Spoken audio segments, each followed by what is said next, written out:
Every year, NFL fans cling to hope. Maybe this is the year their team finds the guy. A late-round pick explodes. A backup quarterback turns into a franchise savior. A no-name running back puts up 1,000 yards out of nowhere. For one shining season, these players look like future Hall of Famers. Fans buy the jerseys. Fantasy owners ride them to championships. And then, poof, they're gone. Replaced, injured, forgotten. These are the one-season wonders. The NFL's ultimate tease. If you could help us out by subscribing, we are getting incredibly close to 10,000 subscribers and would appreciate it. Let's talk about Tommy Maddox, the man who had fleeting glory, who rose from football's graveyard, tore up the league for one magical year, then vanished behind a rookie named Big Ben. Drafted in the first round by the Denver Broncos in 1992, Maddox was supposed to be John Elway's heir, but Elway wasn't ready to retire, and Maddox, well, he wasn't ready to play. He bounced around the NFL for a few years, throwing more picks than touchdowns, and by 1997, he was completely out of the league. Like selling insurance out. That should have been the end of the story. But Maddox wasn't done. In 2001, he resurfaced in the XFL, a wild WWE-backed football experiment that lasted exactly one season. Playing for the Los Angeles Extreme, Maddox dominated the league, leading them to a championship and earning XFL MVP honors. That performance earned him one last shot in the NFL, as a backup for the Pittsburgh Steelers. Nobody expected much. But in 2002, when Cordell Stewart struggled early in the season, Maddox stepped in, and something clicked. He went 7-3-1 as a starter, threw for over 2,800 yards and 20 touchdowns in just 11 starts, and led the Steelers to a playoff win over the Cleveland Browns, where he erased a 17-point deficit in the second half. Steelers fans suddenly believed they had a franchise quarterback. 10 years after he was drafted, it was a football miracle. Maddox was accurate, fearless, and had a weird clutch gene that made games fun as hell. His name was everywhere. He won Comeback Player of the Year. People were calling him Tommy Gunn. It was like something out of a sports movie. Washed up quarterback saves storied franchise. And just as quickly, it was over. The very next season, Maddox regressed hard. He threw 17 interceptions to just 18 touchdowns. The Steelers went 6-10. The Magic was gone. In 2004, they drafted Big Ben out of Miami, and the writing was on the wall. Maddox started just a few more games before quietly fading out of the league for good. In the end, Maddox's legacy is carved into one glorious, unexpected year. He came back from football purgatory, conquered 2 leagues, gave Steelers fans a wild ride, and then disappeared. If you blinked, you missed it. But for that one season, Tommy Maddox was the man.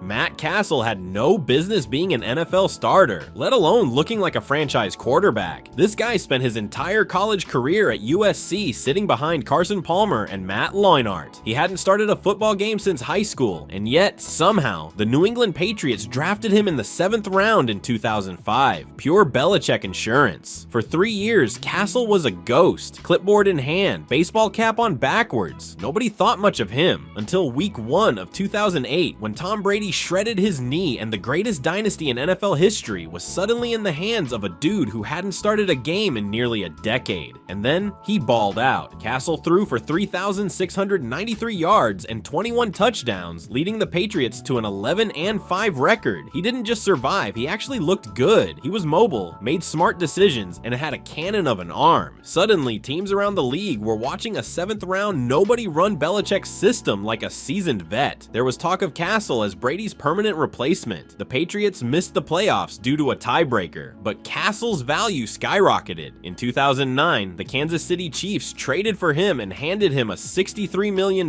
contract. They thought they had their guy. He was supposed to be the next big thing, and for one brief moment, it looked like he might be. In 2010, Cassel threw for 27 touchdowns and just 7 interceptions, making the Pro Bowl and leading the Chiefs to a 10-6 record and an AFC West title. It was his second magical year and his last. From 2011 on, the Cassel roller coaster completely derailed. His decision-making fell apart. The turnovers piled up. He was benched, booed, and eventually cut. He spent the next few years bouncing between backup gigs in Minnesota, Dallas, Tennessee, Buffalo, and Detroit, slowly becoming the poster boy for how system QBs can fool everyone. Cassel's one-year run in New England is still talked about as one of the greatest right place, right time stories in NFL history. He was the product product of a perfect storm: elite coaching, a stacked roster, and zero expectations. He got the bag, got a Pro Bowl, and got to tell his grandkids he once replaced Tom Brady and didn't completely fall on his face, but he never came close to that level again. Matt Cassel is the NFL version of a substitute teacher who accidentally aces the final exam, then fails every quiz after that. He wasn't supposed to be there. He wasn't supposed to succeed, but for one surreal season, he did, and for that reason alone, he earns his spot on this list of one-season wonders. In 1988, the Cincinnati Bengals found lightning in a bottle, and his name was Ickey Woods. He wasn't flashy in the way Barry Sanders was. He wasn't bruising like Christian Okoye, but Ickey had something better: a combo of size, burst, charisma, and one of the most iconic touchdown dances in NFL history. At 6 feet 2 inches, 230 pounds, he wasn't just bulldozing defenders, he was dancing on their graves. Woods exploded onto the scene as a rookie, rushing for 1,066 yards and 15 touchdowns on just 203 carries. That's 5.3 yards per carry. Insane efficiency, but the stats weren't even the most memorable part. It was the Ickey Shuffle, a ridiculous, joyful little dance he'd bust out after every touchdown, instantly becoming a national phenomenon. It even made it into commercials and late-night shows. The guy was an overnight celebrity, and it wasn't just flash, he delivered in the clutch. In the 1988 playoffs, he ran wild, putting up over 300 yards and 3 touchdowns in 3 games. He helped power the Bengals to Super Bowl 23, where they were one defensive stand away from beating Joe Montana and the 49ers. Woods had arrived. He was a household name. The Bengals finally had their franchise back, and then football happened. In 1989, just 2 games into his second season, Ickey tore his ACL, a brutal injury back then, especially for running backs. He missed the rest of the season, came back in 1990, got hurt again. Over the next 2 seasons, he managed just 97 carries for 318 yards combined. The burst was gone, so was the swagger, and by 1991, Ickey Woods was out of the NFL. Just like that, one of the league's most electric young stars burned out. The Ickey Woods story is the perfect example of how brutal and unfair the NFL can be. He didn't flame out because of off-field issues or regression. He just got hurt twice. And in an era before advanced medical rehabs and ACL reconstruction miracles, that was usually a death sentence for running backs. But even though his time on the field was short, his impact lasted. People who never saw him play still know the Ickey Shuffle. He leaned into it, showing up in Geico commercials decades later, dancing in the freezer aisle with cold cuts. He became a cult hero in Cincinnati, not because of longevity, but because he made fans believe. For one season, he wasn't just a great player, he was pure joy in cleats. Ickey Woods may have only had one real season, but man, what a season it was. Sometimes all it takes is a few injuries ahead of you and a coaching staff with no other options. That's exactly how Earnest Graham became one of the most unlikely stars of the 2007 NFL season. And for fantasy football players who scooped him off waivers that October, he was a damn hero. For the first few years of his career, Graham was basically anonymous. An undrafted running back out of Florida, he bounced around the Tampa Bay Buccaneers practice squad and depth chart, mostly contributing on special teams. He was stuck behind Cadillac Williams and Michael Pittman, both far more hyped and far more utilized. But in 2007, the Bucs backfield got decimated. Cadillac blew out his knee, Pittman got hurt. Tampa Bay had no choice but to throw in the next man up. Enter Earnest Graham. From week 7 onward, he became the Bucs' lead back, and suddenly he turned into a machine. He finished the season with 898 rushing yards, 10 touchdowns, and added 49 catches for good measure. The guy went from completely off the radar to a 3-down workhorse, powering the Bucs to a 9-7 record and a playoff berth. And this wasn't just a case of volume. He looked legit. He ran angry, hit holes with conviction, and never fumbled. Analysts started buying in. Fans started buying jerseys. He wasn't just a feel-good story. He looked like Tampa Bay's running back of the future. And then, like most one-season wonders, it fizzled. In 2008, the Bucs tried to force Graham into a fullback role to make room for new backs, because NFL coaching logic is undefeated. Then he got hurt. In 2009, he was back to blocking. By 2011, he was out of the league entirely. That 2007 breakout, it would be the only time in his entire career he started more than 10 games or ran for more than 400 yards. He went from forgotten backup to fantasy playoff MVP to forgotten again, all in the span of 12 months. But here's the thing about Earnest Graham, he never complained. He wasn't some diva flameout or locker room distraction. He just took the opportunities when they came, ran like hell, and quietly faded out when they didn't come back. His story isn't about wasted talent, it's about how brutal the NFL can be to guys without big name pedigrees, even when they produce. For one season, Earnest Graham was the guy, then the league moved on, and that's what makes him a one-season wonder. Most NFL players hit their prime in their mid-20s. By age 30, you're either in decline or clinging to a backup role, unless you're Gary Barnridge, who decided to wait until the NFL had basically forgotten about him before casually dropping one of the most ridiculous tight end seasons of the decade. Let's set the stage. Before 2015, Barnridge had been in the NFL for 7 years. Across that entire stretch, he had 44 total receptions. Not in a season, in his entire career. He was mostly a blocking tight end for the Panthers and then the Browns, catching the occasional pass when literally everyone else was covered. Nobody was drawing up plays for Gary Barnridge. But in 2015, something weird happened. The Cleveland Browns had no one else to throw to. Josh Gordon was suspended. Their quarterback situation was a rotating circus of Johnny Manziel, Josh McCown, and whatever warm body they could suit up that week. And amid that chaos, the Browns suddenly turned to Barnridge as their go-to guy, and he delivered big time. In just 16 games, Barnridge racked up 79 receptions for 1,043 yards and 9 touchdowns. That's not just good for a tight end, it's elite. He was third among tight ends in receiving yards, behind only Rob Gronkowski and Greg Olsen. People were picking him up off fantasy waivers and winning leagues. The dude was unstoppable in the red zone. He made circus catches. He mossed people. And every time you watched a Browns highlight, a rare thing in itself, Barnridge was somehow the star. Even more insane, he was 30 years old when he did it, and then he vanished. In 2016, Barnridge's numbers were cut in half, just 612 yards and 2 touchdowns. He looked slower, the quarterback play got even worse, if that's possible. And the Browns went 115. After that, they drafted David Njoku and cut Barnridge outright. No trade, no backup role, just gone. He never played another down in the NFL. His response? Chill, unbothered. He started showing up in random places, hosting WWE watch parties, working in charity, and giving zero indication that he cared about his sudden NFL disappearance. He knew what it was, a one-year miracle, and he had fun with it. Gary Barnridge didn't have a career. He had a moment. A glorious, weird, impossible moment where a blocking tight end became a pro bowler, and the best thing about a Browns offense held together with duct tape and prayer. It lasted 16 games. It was awesome, it was bizarre, and it was over just as fast as it started.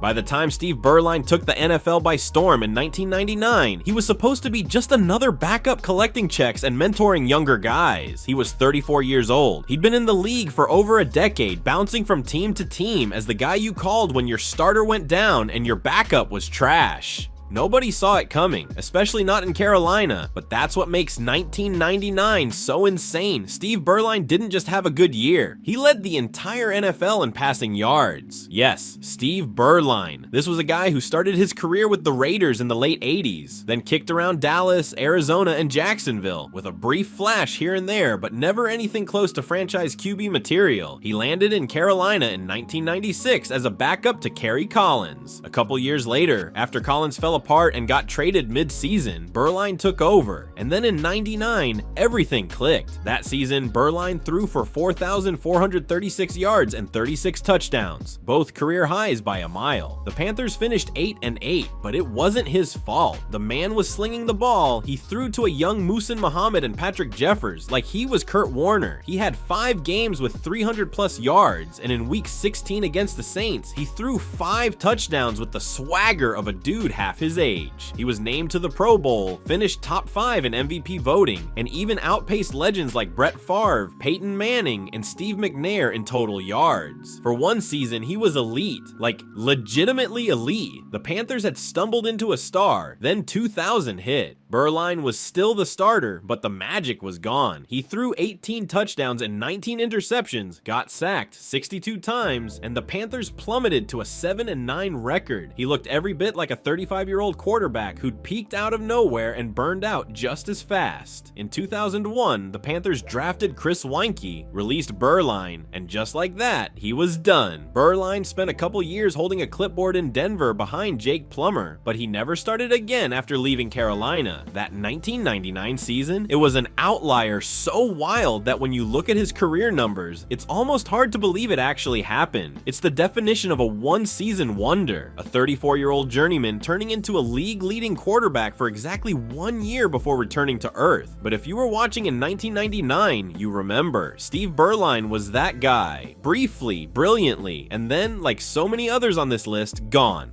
If you ever needed proof that a single moment can define an entire NFL career, look no further than David Tyree. He didn't have a breakout season. He didn't put up monster stats. He didn't even start. But in one magical game, on the biggest stage in sports, Tyree etched his name in NFL history forever. And he did it with one catch that defied gravity, logic, and Bill Belichick's entire soul. Let's rewind. Before Super Bowl 42, Tyree was a special teams guy, a gunner, a hustle player, the kind of guy coaches love and cameras ignore. He'd been with the New York Giants since 2003, and in 5 seasons had never caught more than 19 passes in a year. He was a grinder. Reliable, sure, but no one was circling his name on a game plan. In 2007, he caught 4 passes for 35 yards all season. By the playoffs, he was buried on the depth chart. Nobody, not even Giants fans, expected him to contribute on offense. Then the Super Bowl happened. The Patriots came in at 18-0, steamrolling everyone in their path. They had Randy Moss, they had peak Brady, they were chasing immortality. The Giants were 12-point underdogs and lucky to even be there. But in the fourth quarter, trailing 14-10, with 1:15 left on the clock, Eli Manning somehow escaped a sure sack and chucked a desperate prayer into the middle of the field. And that's when Tyree, covered by future Hall of Famer Rodney Harrison, leapt into the air, pinned the ball against his helmet, and held on as he crashed to the turf. No gloves, no bobble, no explanation. It was one of the greatest plays in NFL history. The helmet catch instantly became legend. A few plays later, Eli found Plaxico Burress in the end zone, and the Giants pulled off one of the greatest upsets ever. Tyree's catch was the moment, the turning point, the dagger to New England's perfect season. That one play turned David Tyree into a Super Bowl legend. The guy had 3 catches for 43 yards and a touchdown in that game, but no one remembers the rest. Just the helmet, the hands, the hold, and after that, nothing. Tyree never caught another NFL pass. He injured his knee during training camp the following year, spent 2008 on injured reserve, and was released in 2009. He briefly signed with the Ravens but didn't record a stat, and just like that, his career was over. It's almost poetic. David Tyree's final NFL reception was the greatest catch in Super Bowl history. He's the ultimate one-play wonder. No all-pro selections, no gaudy stats, just one moment so unforgettable that it made everything else irrelevant. His entire career is a freeze frame, replayed over and over every February. And honestly, that's not a bad legacy to have.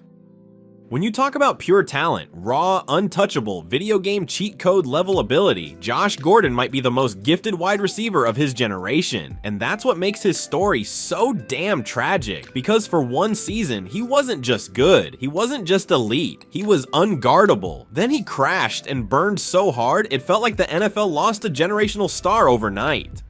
Let's rewind to 2013. Gordon was just 22 years old, playing for the Cleveland Browns, a team allergic to competent quarterback play. He had Brandon Weeden, Brian Hoyer, and Jason Campbell throwing him the ball. That's a quarterback room that would make any receiver cry. And yet, Josh Gordon led the NFL in receiving yards with 1,646 in just 14 games. Let that sink in. He was suspended the first 2 games of the season and still led the league. He dropped back-to-back 200-yard games in weeks 12 and 13. He looked like a mix of Randy Moss and Julio Jones with a bad attitude and nitrous in his cleats. Nobody could cover him. Nobody could tackle him. He made defenses look like middle schoolers. He averaged 117.6 yards per game, one of the best marks in modern NFL history. And again, he did it on a 4-12 team with quarterbacks who wouldn't start in the CFL. Josh Gordon wasn't just producing, he was doing the impossible. And then he disappeared. In 2014, the NFL hit him with a suspension for violating the league's substance abuse policy. That became the start of a never-ending cycle. Reinstatement, suspension, relapse, rehab, reinstatement, repeat. In total, Gordon would be suspended by the league 6 times. It wasn't about talent, it was about demons, addiction, chaos. He clearly wanted to play. He kept trying to come back, but something always pulled him back down. He had flashes of resurgence. A few solid games with the Patriots in 2018. A touchdown here, a clutch grab there. Teams kept giving him chances. New England, Seattle, Kansas City, even Tennessee. But he was never that guy again, not even close. That 2013 Gordon, gone. Josh Gordon finished his NFL career with one 1,000-yard season. That magical, mythic 2013 campaign where he looked like he was destined for Canton, but he never came close again. Not because his body gave out, but because everything else did. He's the rare case where a one-season wonder wasn't the result of injury, age, or lack of skill, but a battle against himself. Still, for that one season, he was the best wide receiver on the planet, and nobody could stop him.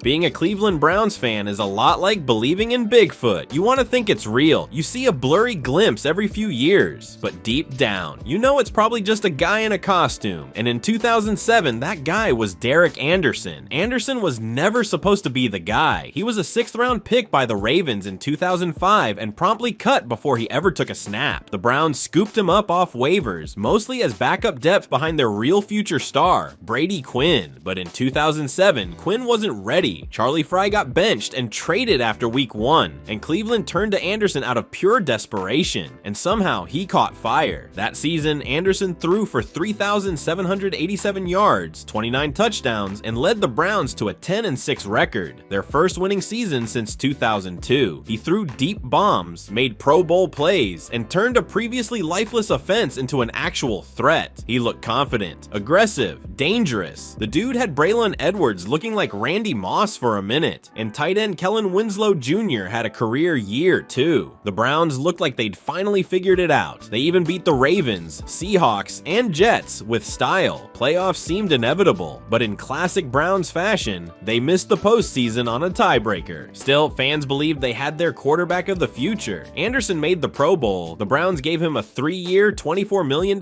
extension. It was all happening. Then 2008 arrived, and reality punched everyone in the face. Anderson came back to earth hard, throwing just 9 touchdowns to 8 interceptions in 10 starts. The Browns went 4-12. He got hurt. He got benched. Then Brady Quinn got benched. Then Anderson got benched again. The offense fell apart. Braylon Edwards started dropping everything. The magic gone. By 2009, fans were booing both quarterbacks. Anderson finished that year with an absolutely jaw-dropping stat line, 3 touchdowns and 10 interceptions. That's not a typo. Eventually, he was released. He bounced around as a backup in Arizona, Carolina, and Buffalo, occasionally coming in to clean up messes, but never sniffing that 2007 magic again.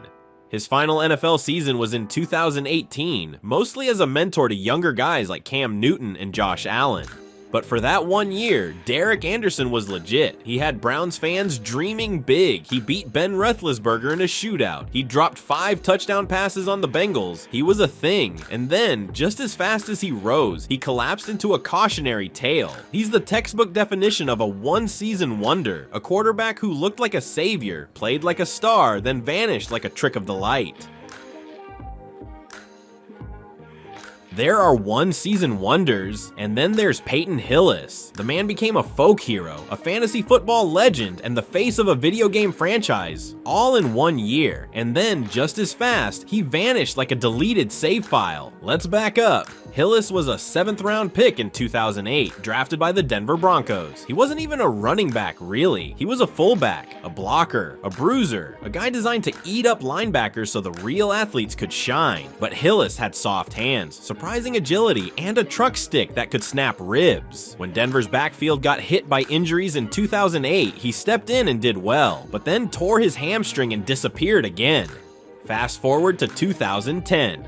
The Browns, God bless them, were in full throw darts at the depth chart mode. They picked up Hillis in a trade with Denver, in exchange for Brady Quinn no less, and he entered the season buried behind Jerome Harrison and Montario Hardesty. But when those guys inevitably got hurt, Cleveland threw Hillis into the fire, and he absolutely went berserk. In 2010, Peyton Hillis rushed for 1,177 yards and 11 touchdowns, caught 61 passes for another 477 yards and 2 scores, and dragged the Browns to 6 wins almost entirely by himself. He trucked defenders like a bulldozer on roller skates. He stiff-armed everyone. He jumped over linebackers. He ran over safeties. He made the New England Patriots defense look like junior varsity in one of the most insane 184-yard, 2-touchdown games of the decade. The man was unstoppable. Fans fell in love. The internet couldn't get enough. And in the offseason, the unthinkable happened. He won the nationwide vote to become the Madden 12 cover athlete. A fullback on the cover in an era of Brady, Breeze, and Rodgers. The Hillis hype was real. And then the Madden curse struck with vengeance. In 2011, Hillis' season unraveled like a cheap suit. He got a mysterious strep throat that caused him to miss games. There were reports he skipped a game on the advice of his agent, during a contract year no less. He got hurt. Again, he looked slower, less explosive, like he was dragging cement in his cleats.